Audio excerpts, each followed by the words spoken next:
this is not the last and final word on this. But it seems like for now, Prime Minister has pulled off quite a win.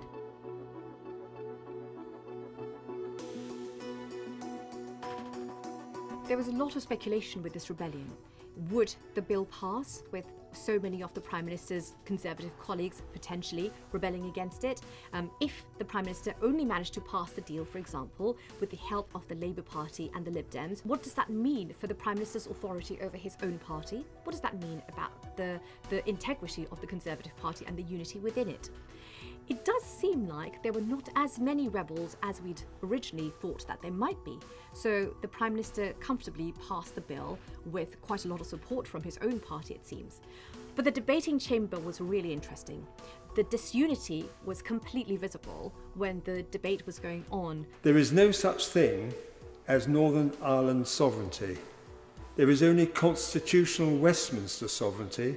Why should 2 million Northern Ireland citizens and voters for Westminster be treated differently from, say, the 2 million people from Birmingham, Liverpool or Manchester? This will not work. It cannot work as a break because Stormont will not meet because of it. And it gives amazing powers to the European Union. What was interesting to see, though, despite the opposing voices, and there were quite a few strong ones there, it also did enjoy quite a lot of Brexiteer support. So people like Steve Baker and John Barron, quite a few strong Brexit voices were supporting this deal and thinking of this as an improvement on what Boris Johnson had managed to get through Parliament before. Boris Johnson and his colleagues at the European Research Group argue that the Prime Minister's New Deal isn't really a New Deal at all, in that it doesn't really change the situation very much. What the EU has agreed to is a set of dispensation rather than a right, which means that whatever they're allowing us to do within this agreement, they are within their rights to take away if we do not play nicely.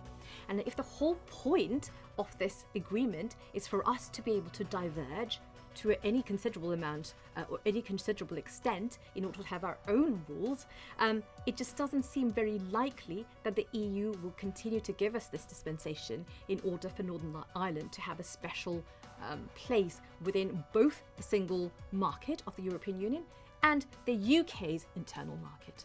Ultimately, though, a win is a win, and the Prime Minister has managed to get his agreement through Parliament. I do not think we can characterise this as the last word that will ever be spoken on this subject.